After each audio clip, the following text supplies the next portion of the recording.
Hello students. अपन cell और cell organelles पढ़ रहे थे। सेल ऑर्गेनल्स में मैंने आपको दो ऑर्गेनल करवा दिए थे, माइटोकॉन्ड्रिया और प्लास्टिड।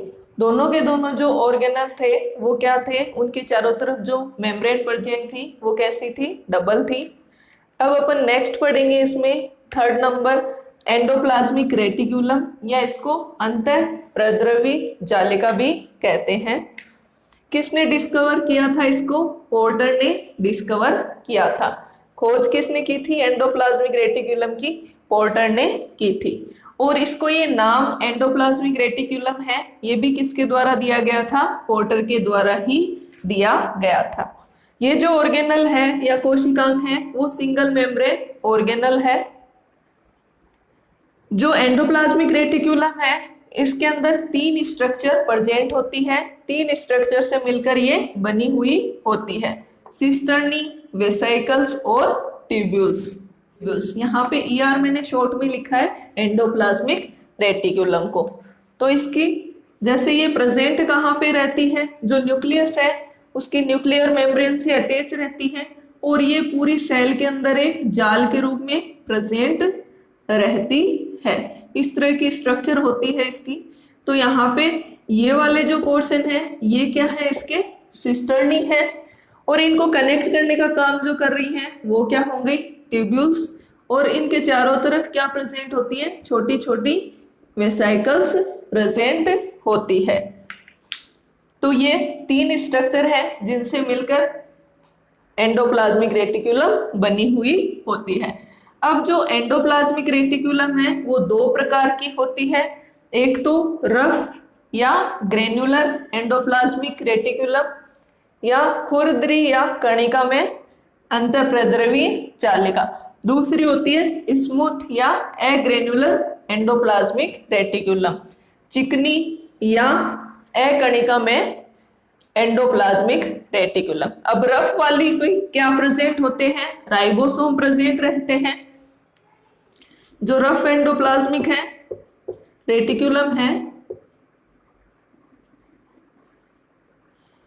वो रफ एंडोप्लाज्मिक रेटिकुलम क्यों कहलाती है? क्योंकि इस पर क्या प्रेजेंट होते हैं, राइबोसोम प्रेजेंट होते हैं। और इस पे स्मूथ वाली पर राइबोसोम क्या होते हैं, अब्सेंट होते हैं। तो रफ एंडोप्लाज्मिक रेटिकुलम है वहां पे राइबोसोम प्रेजेंट रहेंगे, और स्मूथ एंडोप्लाज्मिक रेटिकुलम है वहां पे राइबोसोम क्या रहते हैं, अब्सेंट रहते हैं। अब जहां पे राइबोसोम प्रेजेंट है एंडोप्लाज्मिक रेटिकुलम में, तो वो एंडोप्लाज्मिक रेटिकुलम क्या कार्य करेगी, प्रोटीन सिंथेसिस का। तो रफ एंडोप्लाज्मिक रेटिकुलम है वो मेनली काहे का काम करती है, प्रोटीन सिंथेसिस या प्रोटीन संश्लेषण का काम करती है, जिसमें हेल्प कौन करता है, इसकी राइबोसोम हेल्प करता है। स्मूथ और अग्रेन्युलर एंडोप्लाज्मिक रेटिकुलम जिसमें क्या है, राइबोसोम क्या है, एब्सेंट होते हैं या अनुपस्थित होते हैं, वो किस में हेल्प करती है, लिपिड सिंथेसिस में हेल्प करती है। तो प्रोटीन सिंथेसिस में कौन हेल्प करेगा, रफ या ग्रेन्युलर एंडोप्लाज्मिक रेटिकुलम, और लिपिड सिंथेसिस में कौन हेल्प करता है, स्मूथ और अग्रेन्युलर एंडोप्लाज्मिक रेटिकुलम हेल्प करती है। ये जो एंडोप्लाज्मिक रेटिकुलम है ये लिपोप्रोटीन की बनी होती है। किससे बनती है ये, लिपिड और प्रोटीन से मिलकर बनी हुई होती है। एक इसमें आपसे एग्जाम में पूछ सकते हैं, सार्कोप्लाज्मिक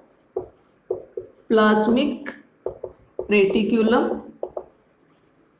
क्या होती है?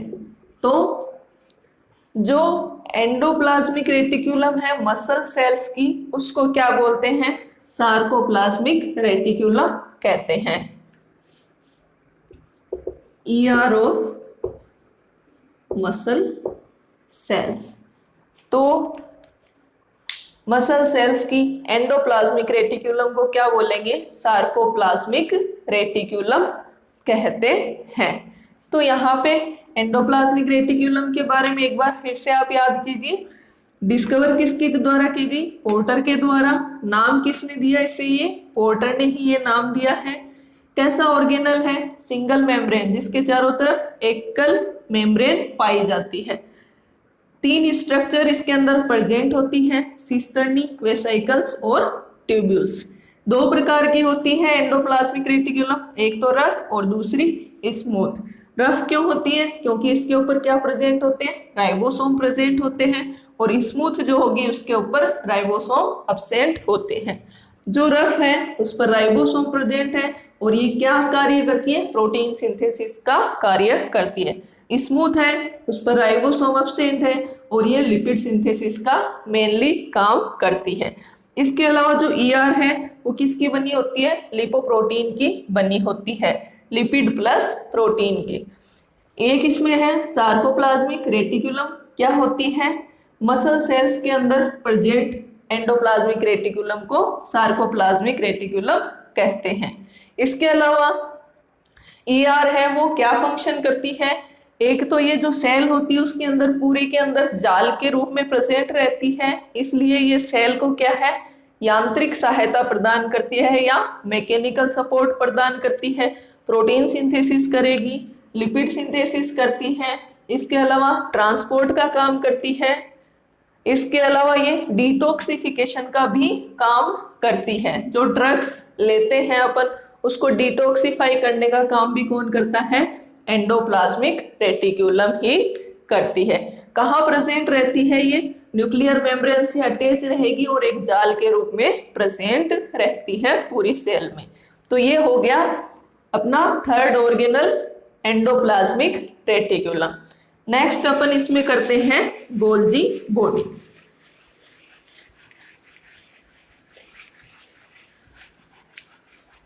गोल्जी बॉडी है, इसको गोल्जी कॉम्प्लेक्स भी कहते हैं। इसका नाम इसके डिस्कवर जो है, जिन्होंने इनकी खोज की है, उनके नाम पर ही इसका नाम गोल्जी बॉडी रखा है।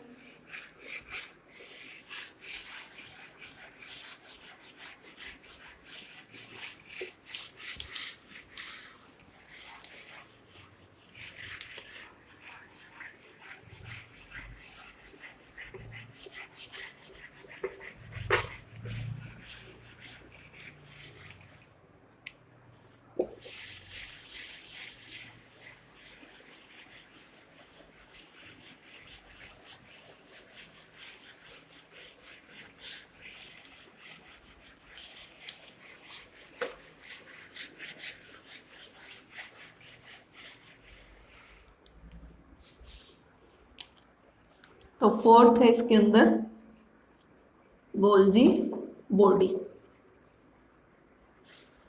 या आप इसको बोल सकते हैं हिंदी में गोल्जी काय। गोल्जी बॉडी या इसको गोल्जी कॉम्प्लेक्स भी कहते हैं। किसने डिस्कवर्ड किया था इसको? कैमिलो गोल्जी ने।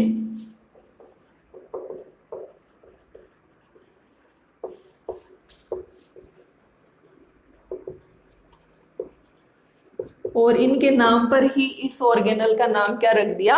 गोल्जी बॉडी या गोल्जी कॉम्प्लेक्स रख दिया। प्लांट सेल जो होती है उनके अंदर गोल्जी बॉडी को क्या बोलते हैं? Dictyosome. In plant cells it is called dictyosome. तो जो प्लांट सेल होंगी उनमें जो गोल्जी बॉडी होगी उसको क्या कहा जाता है? डिक्टियोसोम कहा जाता है। ये भी क्या है? सिंगल मेम्ब्रेन ऑर्गेनल है।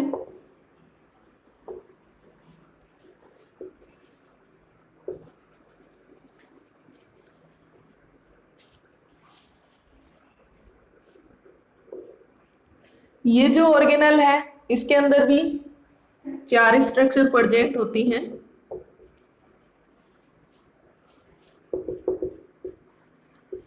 कौन कौन सी हो जाएंगी? Cisternae, vesicles,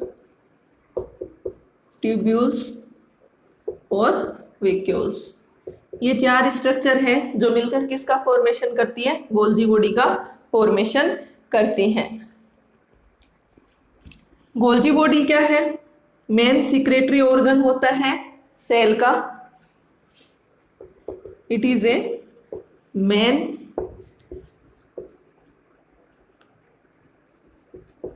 secretary organ of cell. जो कोशिका होती है उसका मुख्य स्त्रावी अंग होता है कौन, गोल्जी बॉडी, जो सिक्रेशन का काम करता है, जैसे प्रोटीन सिक्रेशन का काम करेगा, एंजाइम सिक्रेशन का काम करेगा, हार्मोन सिक्रेशन का काम ये करता है। तो मेन सिक्रेटरी ऑर्गन होता है सेल का, वो कौन होगा, गोल्जी बॉडी होता है। इसके अलावा ये क्या करता है, कुछ साइंटिस्ट के अनुसार ये क्या करेगा, लाइसोसोम का फॉर्मेशन भी करता है,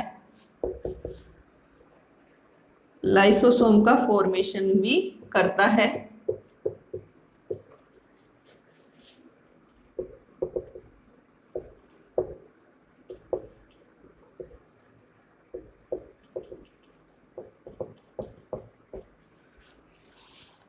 इसके अलावा एक्रोसोम का फॉर्मेशन करता है।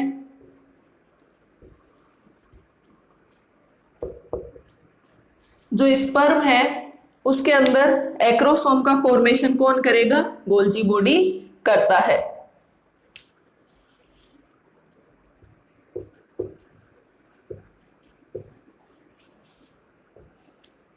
इसके अलावा मैंने आपको बता ही दिया सिक्रेटरी ऑर्गन है, तो जो भी प्रोटीन, हार्मोन, एंजाइम्स जो होंगे उनका सिक्रेशन का काम भी कौन करता है, गोल्जी बॉडी ही करता है। इसके अलावा जो गोल्जी बॉडी है इसको सेल का ट्रैफिक पुलिस भी कहते हैं। Golgi body is also called traffic police of the cell. Cell का ट्रैफिक पुलिस भी इसको कहा जाता है। तो गोल्जी बॉडी है डिस्कवर किसके द्वारा की हुई है, कैमिलियो गोल्जी के द्वारा। प्लांट सेल में इसको क्या कहेंगे, डिक्टियोसोम। सिंगल मेम्ब्रेन ऑर्गेनल है, 4 स्ट्रक्चर इसमें प्रेजेंट होती हैं, सिस्टर्नी, वेसिकल, ट्यूब्यूल्स और वैक्यूल्स। ये क्या है, मेन सिक्रेटरी ऑर्गन है सेल का, मुख्य स्त्रावी अंग होता है सेल का। लाइसोसोम का फॉर्मेशन भी करता है कुछ साइंटिस्ट के अकॉर्डिंग। एक्रोसोम का फॉर्मेशन करता है स्पर्म के अंदर। और गोल्जी बॉडी है इसको traffic police of the cell भी कहते हैं। इसके अलावा प्रोटीन का स्त्रावण करता है, एंजाइम, हार्मोन्स, इनका स्त्रावण करने का कार्य भी गोल्जी बॉडी करता है। इसके अलावा गोल्जी बॉडी के अगर अपन स्ट्रक्चर देखें तो गोल्जी बॉडी के अंदर दो फेस दिखाई देते हैं, एक ट्रांस फेस और दूसरा क्या है इसका सिस फेस। पोलैरिटी फिक्स होती है इसकी एनिमल सेल के अंदर।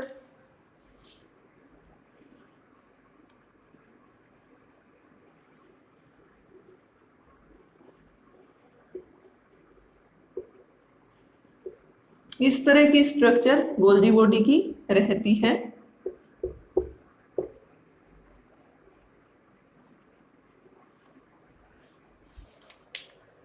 तो एक तो इसकी क्या हो जाएगी, जो सिस फेज है ये वाला रीजन इसका किस तरफ है, न्यूक्लियस की साइड में, और ये वाला रीजन इसका किस तरफ होता है, प्लाज्मा मेम्ब्रेन की साइड में। तो ये जो फेज हो गया इसको क्या बोलेंगे, सिस फेज, और इसको बोलेंगे ट्रांस फेज। तो जो न्यूक्लियस की साइड में रहता है या सेंटर की साइड में रहता है उस फेज को अपन क्या बोलेंगे, सिस, और जो प्लाज्मा मेम्ब्रेन या सेल मेम्ब्रेन की साइड में रहेगा उस फेज को अपन बोलेंगे इसका ट्रांस फेज। इसके अलावा जो सिस और ट्रांस फेज है इनको क्या बोलते हैं, फॉर्मिंग फेज और मैच्योरिंग फेज भी कहा जाता है। सिस फेज है इसको फॉर्मिंग फेज भी कहते हैं और ट्रांस फेज है इसको मैच्योरिंग फेज भी कहते हैं। तो ये स्ट्रक्चर हो गई किसकी, गोल्जी बॉडी की। गोल्जी बॉडी जो है एक साइड में इधर सिस फेस है, इस साइड में इसके क्या प्रेजेंट रहती हैं, ईआर प्रेजेंट रहती है। जो प्रोटीन सिंथेसिस की प्रोसेस है उसके अंदर जो प्रोटीन बनेगी वो ईआर से किस में ट्रांसफर होती है, गोल्जी बॉडी में ट्रांसफर होती है।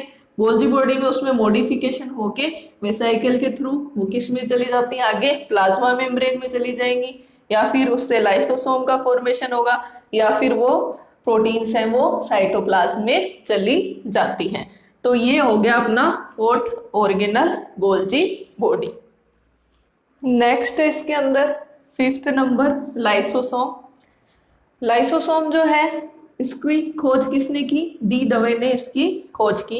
ये क्वेश्चन बहुत बार कंपटीशन एग्जाम में पूछा गया है कि लाइसोसोम है वो किसके द्वारा डिस्कवर्ड किया गया था, तो डी डवे ने लाइसोसोम की खोज की थी। सिंगल मेम्ब्रेन ऑर्गेनल है ये। अब जो लाइसोसोम है इसके अंदर क्या प्रेजेंट होते हैं, हाइड्रोलाइटिक डाइजेस्टिव एंजाइम इसके अंदर प्रेजेंट होते हैं। जल अपघटनी पाचक एंजाइम इसके अंदर पाए जाते हैं। ये भी इंपॉर्टेंट क्वेश्चन है कि लाइसोसोम है उसमें कौन से एंजाइम प्रेजेंट रहते हैं, तो कौन से एंजाइम होंगे, हाइड्रोलाइटिक डाइजेस्टिव एंजाइम। लाइसोसोम जो है इसको क्या कहते हैं, suicidal bag of the cell, cell की आत्मघाती थैली इसको कहा जाता है। They may be used to destroy invading virus and bacteria. जो अपनी बॉडी में वायरस और बैक्टीरिया आते हैं उनको डिस्ट्रॉय करने का काम भी लाइसोसोम करता है।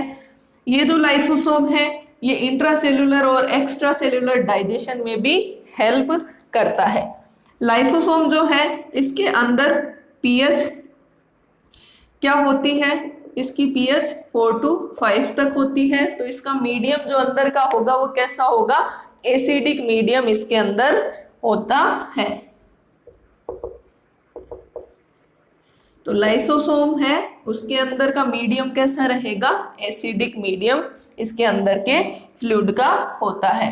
तो लाइसोसोम डिस्कवर्ड किसके द्वारा किया गया, डी डवे के द्वारा। सिंगल मेम्ब्रेन ऑर्गेनल है, इसके अंदर कौन से एंजाइम प्रेजेंट होते हैं, हाइड्रोलाइटिक डाइजेस्टिव एंजाइम। इसको सेल का सुसाइडल बैग भी कहते हैं। बाहर से आने वाले वायरस और बैक्टीरिया को ये डिस्ट्रॉय करने का काम करता है। इंट्रासेल्युलर और एक्स्ट्रा सेल्युलर डाइजेशन में हेल्प करता है। और इसके अंदर का पीएच कितना होता है, 4 to 5, यानी कि इसका अंदर का एनवायरमेंट जो है वो कैसा होगा, एसिडिक एनवायरमेंट होता है। नेक्स्ट अपन इसमें करते हैं सेंट्रोसोम। तो सेंट्रोसोम या इसको हिंदी में तारकाय कहते हैं, किस में प्रेजेंट होते हैं, मेनली ये एनिमल सेल के अंदर प्रेजेंट होते हैं। एक जो सेंट्रोसोम होगा वो 2 सेंट्रियोल से मिलकर बना हुआ होता है। 2 सेंट्रियोल या तारक के अंदर से मिलकर ये बना हुआ होगा। मेनली वर्क क्या होता है इसका, सेल डिवीजन की प्रोसेस में काम आता है। जब सेल डिवीजन या कोशिका विभाजन होता है तो ये स्पिंडल फाइबर्स या तरकु तंतुओं का निर्माण करता है। और सेंट्रोसोम है ये भी क्या है, सिंगल मेम्ब्रेन ऑर्गेनल है। तो सेंट्रोसोम है किस में प्रेजेंट होगा, एनिमल सेल में। किससे मिलकर बना हुआ होता है, ये 2 सेंट्रियोल या तारक से मिलकर बना होता है। काम क्या है मेन इसका, सेल डिवीजन के समय स्पिंडल फाइबर का फॉर्मेशन करना। तो एनिमल सेल जो होती हैं उनके अंदर सेल डिवीजन कराने का काम किसका होता है, इन सेंट्रोसोम का ही होता है। नेक्स्ट इसके अंदर राइबोसोम। राइबोसोम जो है ऑर्गेनल्स विदाउट मेम्ब्रेन, ये क्वेश्चन बहुत बार पूछा गया है कि कौन सा ऑर्गेनल है जिसमें मेम्ब्रेन अब्सेंट होती है, तो वो कौन सा है, राइबोसोम। डिस्कवर किसके द्वारा किया गया है, ये पेलाडे के द्वारा। और पेलाडे ने डिस्कवर किया है इसलिए इनको पेलाडे पार्टिकल्स भी बोलते हैं। यह जो राइबोसोम है किससे मिलकर बने होते हैं, आरएनए और प्रोटीन से मिलकर बनी हुई स्ट्रक्चर होती है। और इन राइबोसोम का फॉर्मेशन कहाँ होता है, न्यूक्लियोलस या केंद्रिका के अंदर इनका फॉर्मेशन होता है। इसलिए जो न्यूक्लियोलस है उसको क्या बोलते हैं, राइबोसोम फैक्ट्री भी कहा जाता है। तो राइबोसोम है और ऑर्गेनल्स विदाउट मेम्ब्रेन, जिनके चारों तरफ कोई मेम्ब्रेन नहीं पाई जाती, किसके द्वारा डिस्कवर किए गए हैं? पैलेडे के द्वारा, इसलिए इनको पैलेडे पार्टिकल भी बोलते हैं। और राइबोसोम में किससे मिलकर बने हुए? आरएनए प्लस प्रोटीन से मिलकर बने हुए होते हैं। कहाँ होता है इनका फॉर्मेशन? न्यूक्लियोलस या केंद्रिका में होता है। और इस न्यूक्लियोलस या केंद्रिका को इस वजह से क्या बोलते हैं? राइबोसोम फैक्ट्री भी कहा जाता है। तो नेक्स्ट जो राइबोसोम है उनको क्लासिफाई किया है। एक तो राइबोसोम कैसे होते हैं? जो साइटोप्लाज्म में फ्रीली प्रेजेंट होते हैं। और दूसरे राइबोसोम कौन से हो जाएंगे? जो मेम्ब्रेन बाउंड होते हैं, जो एंडोप्लाज्मिक रेटिकुलम की मेम्ब्रेन पर प्रेजेंट होते हैं। तो एक तो मेम्ब्रेन बाउंड राइबोसोम हो गए और एक फ्री राइबोसोम हो गए। दो प्रकार के राइबोसोम हो सकते हैं। अब जो राइबोसोम है इनको क्या कहते हैं? Protein factory of the cell, क्योंकि ये क्या करते हैं? सेल के अंदर प्रोटीन सिंथेसिस का काम करते हैं। तो राइबोसोम को क्या कहा जाता है? Protein factories of the cell. Protein बनाने वाली फैक्ट्री होती है राइबोसोम। इसके अलावा राइबोसोम है, इसको इंजन ऑफ द सेल भी कहा जाता है। कोशिका का इंजन भी राइबोसोम को कहते हैं। राइबोसोम का मेन फंक्शन क्या है? प्रोटीन फॉर्मेशन का होता है। एक टर्म आती है पॉलीसोम या पॉलीराइबोसोम। इसमें क्या होता है? ये ग्रुप ऑफ राइबोसोम है जो किससे कनेक्ट रहते हैं? एमआरएनए के मॉलिक्यूल से बाउंड रहते हैं। तो उनको देख के ऐसे लगता है कि किसी धागे में मोती पिरोए हुए हों।